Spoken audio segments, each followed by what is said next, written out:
Hi, my name is Alex, and today's podcast is Living History with Alex. And today's episode is interviewing Mr. Tom Visney, a retired Marine. So we're going to ask him a few questions, and we're going to see what we can learn about his history. What inspired you to join the Marine Corps in post-Vietnam era of the 70s? When I was 17, I was a senior in high school in Kansas City, Kansas. I didn't know what my future was going to be. I didn't want to go to college. So my uncle at the time, he was a two-term Vietnam veteran in the Marine Corps. He's the one that planted the seed, and through him, I wanted to join. I signed up at 17 and went in at 18, a month after high school, served my country. Wow. Well, can you share what life was like serving an active duty Marine during that time period? Sure. After basic training in San Diego, California, I was selected to become a tank crewman. I trained at Camp Pendleton, which is right near San Diego.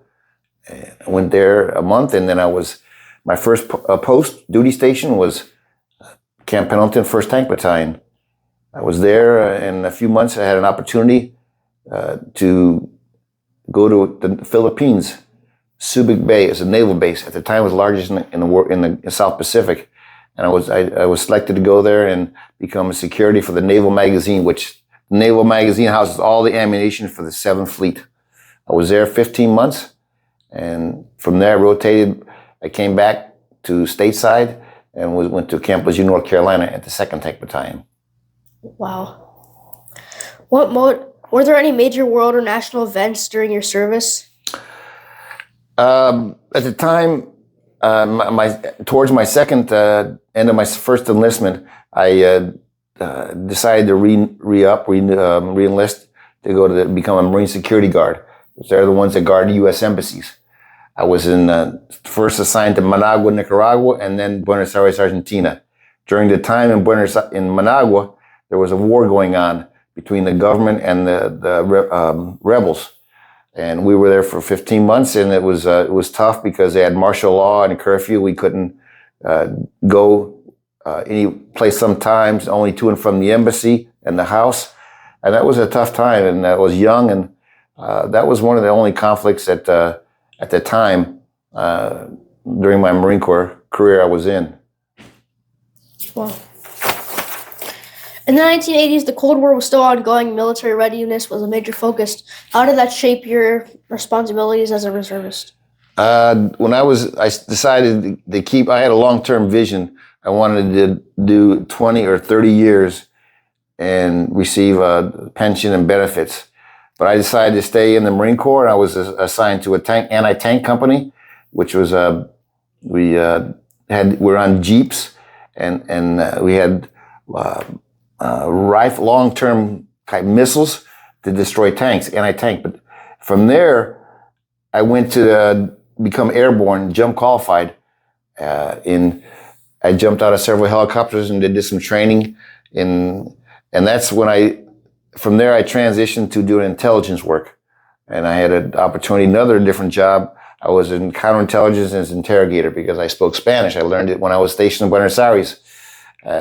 So that was a great opportunity, and to continue doing something different. I decided after that, I went into the Army National Guard after my Marine Corps Reserve was up. Well, so could you show us some of the stuff you brought for us today? My pleasure. First of all, this is my certificate as a Marine Corps tank. Back in 1974, now the Marines train at the Army base in Fort. And actually, the Marine Corps does not have tanks anymore. They gave up the tanks. Only the Army has tanks now. This is what's called DD-214. This is what you're issued. Every soldier, Marine, or Navy after their time active duty, it says all the medals you received and training you attended, and that was. I'm a DD-214. I got out of the Marines in 1980. And then this is a part of my Marine Security Guard school before I went to the embassy. And that's pretty much, let's see here. And this is when I attended the interrogator translator school.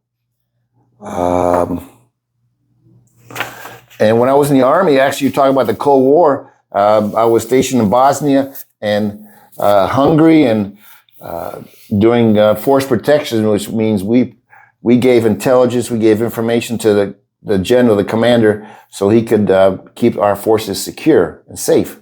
So I had an opportunity to do that in Hungary and in Bosnia. That was a great opportunity.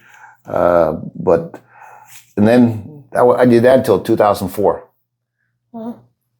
So did you take part in major conflicts in Bosnia, or were you stationed mainly outside of the fighting? Actually, it was the time everything was stabilized, and the U.S. forces on the ground were keeping the peace between the different ethnic groups, the Serbs, the Croatians, and there was a lot of internal problems because none of them liked each other, none of the groups liked each other, and so we mainly just kept the peace and then stabilized the country. Thank you. What led you to join the Florida Army National Guard in 1990?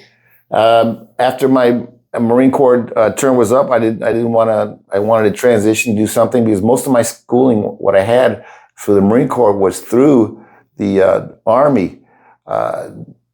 And I thought, well, why not? I've already gone to their schools. It wasn't hard going in. The Marine Corps is tough. They're really, in that part, the Army is a little more flexible, but the Marine Corps is, I always appreciate that what I was instilled, the values and the morals and the training and discipline through the Marine Corps. It helped me in my life. Just for example, I'll show you these pictures here.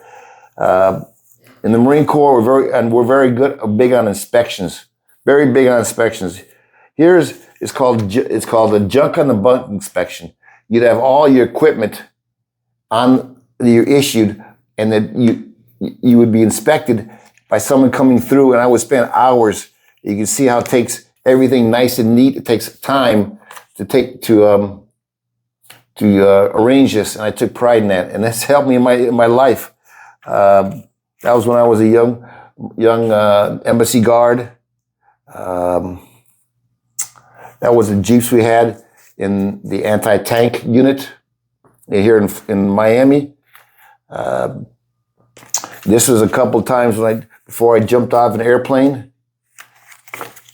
And this was the Korean Marines who we trained with. I trained on an assignment in South Korea. And this is a picture of when I was in the Marine Corps Reserve, and I met my wife. She was in 1983. She was a flight attendant for Chile, and we met on a plane. And coincidentally, on the way back, she worked the same flight going back from Santiago, and then 42 years later, we're married still. So that's kind of neat. We met on the airplane, and but if I moved to Miami, I'm proud to say that if I didn't take classes at the U.S. Embassy in Buenos Aires for Spanish and the culture, and that it helped me throughout life, because in high school in Kansas City, I barely got B averages. I never studied it, but when I moved to Miami, I said, I need this language, and it's so important. And for you in the future, I would recommend to study the history, the cultures of the countries, and geography.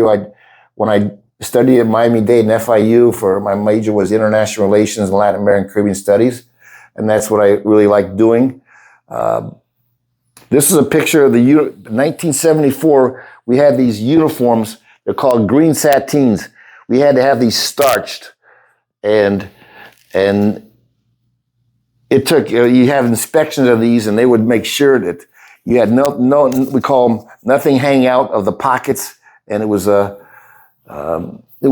time that helped me in my life later on.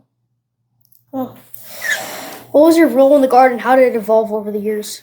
The Guard, I was in the same unit, and I was a platoon sergeant, first a squad leader, platoon sergeant, rank of sergeant first class, E7. It helped me during the time in the 90s 2000 because there was a lot of hurricanes. And our unit helped other cities in the South Florida and Central and North Florida. When there was hurricane impacts, the National Guard would go to these certain cities and distribute water and food and help bring them some I would say, comfort, because a lot of them didn't have electricity. And so here we coming in here with our vehicles and we helped the communities out. I loved it, especially Hurricane Andrew, 1992. That was the first major hurricane here. Wow. In the 1990s and early 2000s, the U.S. responded to events like the Gulf War, 9/11, and the global war on terror. How did those events affect your service in the Guard? The global war on terror was, that's when I was a unit in the National Guard here, the 260th Military Intelligence Battalion. That unit was selected to send soldiers to Bosnia. And the training we went through to Kansas and then Germany to prepare for that was intense. It was cold and long days, but that was the Global War on Terror, which is a medal I received after completing my 10-month tour. Are you proud of your service? I'm proud and more than ever patriotic. I love this country so much, and I never take anything for granted, especially on Memorial Day, to remember those who died and for the service, Veterans Day, and of course July 4th, our Freedom Day, our Independence Day. Yes, it is very important to remember, recognize. I'm in the Knights of Columbus at St. John Newman Catholic Church, and we're in the 4th degree, which is the assembly. We are dedicated to helping and serving the veterans of this community here. Wow. And what advice would you give to a person like me? I think when I was in 1974, there was a draft. It means it was obligated. You were if your number came up, you would go in, and they would select you, and you'd have to serve 2 years. Now, I think it's unfortunately it's only a volunteer force. I think it'd be a great opportunity. The military offers so much for education, training, travel. It's